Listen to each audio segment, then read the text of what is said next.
नमस्कार and welcome you all to world affairs. मैं हूं प्रशांत धवन। नाउ दुनिया भर में आज के समय आप देखोगे सारे वर्ल्ड लीडर्स को, चाहे एर्दोगान हो, पुतिन हो या फिर इवन पाकिस्तान में कई जो इनके पॉलिटिशियंस हैं, हर कोई बात कर रहा है IMEC के बारे में, India middle east Europe corridor. क्योंकि ये कॉरिडोर आने वाले 3 से 4 साल में, जी हाँ, ज़्यादा टाइम नहीं लगेगा, 3 से 4 साल में दोनों कॉन्टिनेंट्स की जो इकोनॉमिक ट्रेजेक्ट्री है कंप्लीटली ट्रांसफॉर्म कर देगा। कोई बड़ी बात नहीं है कि इसी कॉरिडोर के बल पर इंडिया आने वाले 3 से 4 साल के बाद 9 से 10% के आसपास जीडीपी ग्रोथ दिखाए, क्योंकि पोटेंशियल इस कॉरिडोर का बहुत ही ज़्यादा बड़ा है। और टर्की ने अब ओपनली इसकी आलोचना करनी स्टार्ट कर दी है। और मैं आपको बता दूं, टर्की इन द फ्यूचर पूरी कोशिश करेगा कि ये कॉरिडोर आगे ना बढ़े, अनलेस, एक बहुत ही बड़ा अनलेस मैं ये ऐड कर रहा हूं कि तुर्की को भी इस कॉरिडोर में शामिल किया जाए। अभी के लिए एर्दोगान ने यह कहा है कि इंडिया मिडल ईस्ट यूरोप का जो इकोनॉमिक कॉरिडोर है टर्की के बिना सफल हो ही नहीं सकता। और इन्होंने इसका विरोध करना स्टार्ट कर दिया है। ये कहा है कि इतना इंपॉर्टेंट जो एक कनेक्टिंग पॉइंट है टर्की, जो लिटरली इतिहास में आप अगर देखो एशिया को जोड़ता है यूरोप से, टर्की को इग्नोर करके एक कॉरिडोर कैसे बिल्ड कर सकते हो आप एशिया और यूरोप के बीच में। वैसे मैं आपको बता दूं कि इस कॉरिडोर को लेकर पाकिस्तान में भी काफी चिंता है। इनके कई फॉर्मर डिप्लोमेट्स लिख चुके हैं कि ये कॉरिडोर फेल हो जाएगा, ये सक्सेसफुल नहीं हो सकता, क्योंकि पाकिस्तान में एक जेन्युइन फियर है कि इंडिया की इकोनॉमिक माइट ऑलरेडी इतनी स्ट्रांग है, अब इस कॉरिडोर के बनने के बाद इंडिया कहीं और ही पहुंच जाएगा इकोनॉमिकली। तो इस वीडियो में हम डिस्कस करेंगे कि टर्की इस कॉरिडोर का विरोध क्यों कर रहा है, इसका रीजन क्या है, बहुत कुछ यहाँ पे आपको जानने को मिलेगा। मगर आगे बढ़ने से पहले आपसे एक क्वेश्चन पूछूंगा। क्वेश्चन ये है कि हाल ही में किस बड़े देश ने $2 बिलियन की प्लेज करी है to the green climate fund. India लंबे समय से कह रहा है विकसित कंट्रीज को कि जो UN का ग्रीन क्लाइमेट फंड है यहाँ पर पैसे दीजिए, और एक बड़े देश ने हाल ही में $2 बिलियन की यहाँ पे फंडिंग स्टार्ट कर दी है। ये हाल ही में बनी थी एक बड़ी न्यूज़। ये है यहाँ पे आपकी ऑप्शंस, USA, रशिया, जापान या UK। कमेंट सेक्शन में करिए उत्तर, सही आंसर आपको मिलेगा वीडियो के अंत में। अच्छा, पहली बात तो ये समझ लो, इवन दो जो बाइडेन आज के समय खुद पर्सनली ये India middle east Europe corridor को काफ़ी प्रमोट कर रहे हैं, मगर जो एक्चुअल ब्रेन था ना इस कॉरिडोर के पीछे के ये रूट चुनेंगे इस तरीके से, ये जो देश है इंडिया, UAE, सऊदी अरेबिया, फिर आगे इजराइल, फिर आगे सीधा जो यूरोप है उसको हम कनेक्ट करेंगे। ये जो आइडिया था ना, ये था अजीत डोवाल का। अजीत डोवाल इंडिया के नेशनल सिक्योरिटी एडवाइजर, इन्होंने काफ़ी सारी मीटिंग्स अटेंड करी I2U2 के अंडर। I2U2 आपको पता होगा एक क्वाड ग्रुप है जिसमें 4 देश आपको मिलेंगे, इंडिया, इजराइल, UAE और USA। तो इनकी जो मीटिंग हुई थी ना 2 साल पहले, एक्चुअली मुझे याद है पिछले 2 साल से लगातार ऐसे आर्टिकल्स पब्लिश हो रहे थे कि जो नेशनल सिक्योरिटी एडवाइजर हैं अजीत डोवाल साहब, ये सीक्रेटली बात कर रहे हैं सऊदी अरेबिया से, ताकि एक ऐसा कॉरिडोर बिल्ड किया जा सके जो चाइना को काउंटर करे। क्योंकि चाइना का जो बेल्ट एंड रोड इनिशिएटिव आप देखोगे ना, उसमें जो मेन इनकी सिल्क रोड इकोनॉमिक बेल्ट है, जो इस तरीके से चाइना से स्टार्ट होती है, जो सेंट्रल एशियाई देश है उनसे गुजरती है, फिर ईरान पहुंचती है, फिर जाती है ये बेल्ट सीधा टर्की में, इस्तांबुल को कनेक्ट करती है ये आगे रशिया से, मॉस्को से, फिर मॉस्को से बाकी यूरोप में। अभी के लिए जो ये इकोनॉमिक बेल्ट है इसको चोट वैसे ही लग चुकी है, क्योंकि ये वाला जो पार्ट था ना कि इस्तांबुल से मॉस्को फिर यूरोप, ये वैसे ही पॉसिबल हो नहीं पाएगा, क्योंकि रशिया के रिलेशंस यूरोप के साथ बहुत ज़्यादा खराब हो चुके हैं। मोस्ट प्रोबेबली चाइना सीधा इस्तांबुल को डायरेक्टली यूरोप से कनेक्ट करने की कोशिश करेगा, बट अब ये भी पॉसिबल नहीं लग रहा।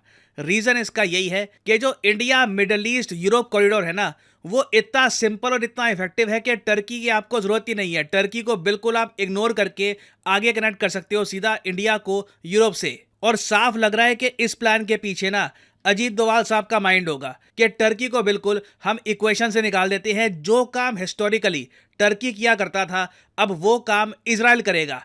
इजराइल से सीधा यूरोप की कनेक्टिविटी बनाई जाएगी, ना कि टर्की से। और अब आप समझ गए होंगे कि टर्की ये जो नया प्लान है इंडिया मिडल ईस्ट यूरोप का जो कॉरिडोर है, इसको लेकर इतना नर्वस क्यों है। क्योंकि चाइना के प्लान के अंडर ना चाइना मेजर इन्वेस्टमेंट्स करने वाला था टर्की में ऑलरेडी। वैसे मैं आपको बता दूं, चाइना ने टर्की की करेंसी बचाने के लिए बिलियंस ऑफ डॉलर्स का लोन दे रखा है टर्की को। कई रिपोर्ट्स पब्लिश हुई थी कि जब टर्की की करेंसी लीरा लगातार क्रैश कर रही थी, तब चाइना ने इनको $3.6 बिलियन का लोन दिया था। उसके बाद भी बहुत सारे लोन्स चाइना से या फिर एशियन इंफ्रास्ट्रक्चर इन्वेस्टमेंट बैंक के थ्रू से लगातार चाइना से टर्की पे गए हैं। और अगर मैं आज के समय आपको टर्की की करेंसी दिखाऊं, आज के समय आप अगर एक टर्किश लीरा देखोगे ना, तो इसके बदले में आपको 3 इंडियन रुपीस मिलेंगे। ये जो आंकड़ा था आज से कुछ साल पहले काफी डिफरेंट था। आप अगर 2019 के आसपास जाओ ना, तो एक लीरा के बदले मिलते थे 12 या 13 इंडियन रुपीस। जी हाँ, 2019 में 4 साल के अंदर अंदर हमने ये देखा है कि लीरा की इतनी गिरावट हो गई है कि ऑलमोस्ट अब ये इंडियन रुपी के आसपास आ चुका है। और मैं आपको ये बता दूं, अगर बेल्ट एंड रोड इनिशिएटिव के लालच में चाइना टर्की को सपोर्ट ना करे, टर्की को लोन्स ना दे, टर्की को इकोनॉमिक हेल्प ना दे, आराम से टर्किश लीरा रुपी के भी नीचे गिरेगा। It can very much happen. आज के समय टर्की की जो इकोनॉमी है उसको स्टेबलाइज करने में चाइना का एक क्रिटिकल रोल है। और अब आप सोच कर देखो, एक बहुत ही बेसिक मैं यहाँ पे बात करूंगा। जब चाइना को एक बात समझ आ जाएगी कि यूएस, मिडल ईस्ट और यूरोप के पूरे जोर के बाद, ऑफ कोर्स इंडिया का भी यहाँ पर रोल है, इन सब रीजन्स के जोर के बाद ये IMEC बनेगा मेन कॉरिडोर। अब टर्की का रोल ही खत्म हो गया, टर्की का रोल यहाँ पर बचा ही नहीं है। तो उस केस में चाइना टर्की की हेल्प क्यों करेगा? तो टर्की इसी बात को लेकर काफी हद तक चिंतित है कि ना ये बेल्ट एंड रोड इनिशिएटिव के इंपॉर्टेंट प्लेयर रहेंगे, ना इन्हें यूएस इंडिया का जो ये नया प्लान है, India middle east Europe corridor, इसमें शामिल किया जाएगा। तो इनकी जो करेंसी है इन द फ्यूचर, ये बहुत ज़रा क्रैश करेगी। और टर्की की जो इंपॉर्टेंस है as a geopolitically connecting power, basically Turkey connect ही करता है यूरोप को एशिया से, ये भी बिल्कुल खत्म हो जाएगी। और अगेन यहाँ पर मैं एक बात ये भी बोलूँगा कि ये अज्यूम मत कर लेना कि IMEC को बहुत ज़्यादा हाइप करके बताया जा रहा है। जो बाइडन ने खुद जब IMEC के बारे में बात करी, इस कॉरिडोर के बारे में बात करी, इन्होंने ये कहा था कि ये जो कॉरिडोर है ना, ये एक ऐसे टाइम में हम बना रहे हैं when the world stands at an inflection point in history. ये जो नया एग्रीमेंट है ना, ये हिस्टोरिक इन नेचर है, जिसमें हम दोनों कॉन्टिनेंट्स को जोड़ देंगे। और यूएस कंप्लीटली इसको बैक कर रहा है, यूएस कंपनीज बैक कर रही है, चाइना से डीकपलिंग हो रही है, इंडिया में मैन्युफैक्चरिंग शिफ्ट की जा रही है। ये सब चीजें आज से 10 साल पहले किसी ने एंटिसिपेट करी नहीं थी। लोग कह रहे थे ये कैसे होगा, चाइना कितना इंपॉर्टेंट कंट्री है, इनका बेल्ट एंड रोड इनिशिएटिव इतना स्ट्रांग है, कैसे यूएस इसको काउंटर करेगा, इंडिया इसको कैसे काउंटर करेगा? वेल, इसका जवाब अब हमारे सामने है और अब इस पर तेजी से काम होगा। तो बिल्कुल टर्की जोरों शोरों से इसका विरोध करेगा, और विरोध में भी बीच बीच में ये लोग ये भी कोशिश करेंगे कि इंडिया के साथ बातचीत हो जाए, टर्की में भी एक रूट एक्सटेंड कर दिया जाए, टर्की को भी इस प्लान का पार्ट बना दिया जाए। नहीं तो टर्की को साफ साफ दिख रहा है इनके लिए जो भविष्य है ये अंधकार में डूबा हुआ है ना। फाइनली वापस आते हैं क्वेश्चन की तरफ कि हाल ही में $2 बिलियन किस कंट्री ने प्लेज किए हैं to the green climate fund? तो सही उत्तर यहाँ पे है यूके। यहाँ पे आप देख पाओगे ऋषि सुनाक के अंडर यूके ने $2 बिलियन अब कमिट कर दिए हैं to the UN backed climate fund. उम्मीद है कि बाकी कंट्रीज भी यहाँ पे डोनेट करेगी, क्योंकि यही जो अमाउंट है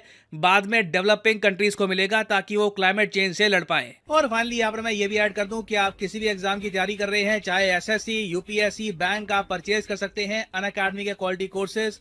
कमेंट सेक्शन में जाइए, पिन कमेंट में यहाँ पे आपको मिलेंगे link. For example let's say आपको प्रिपेयर करना है UPSC के एग्जाम के लिए, तो UPSC के लिंक पर यहाँ पर करिए क्लिक और यहाँ पे आप परचेज कर पाएंगे अनअकैडमी का UPSC कोर्स। बट जो प्राइसेस यहाँ पर लिखे हैं, don't ever pay these prices. Simply यहाँ पर कोड डालिए PD10 and the prices will start falling and you will be able to save a lot of money. So use the code PD10 and save money. और इसी note के साथ ये है video का अंत। Thank you for listening.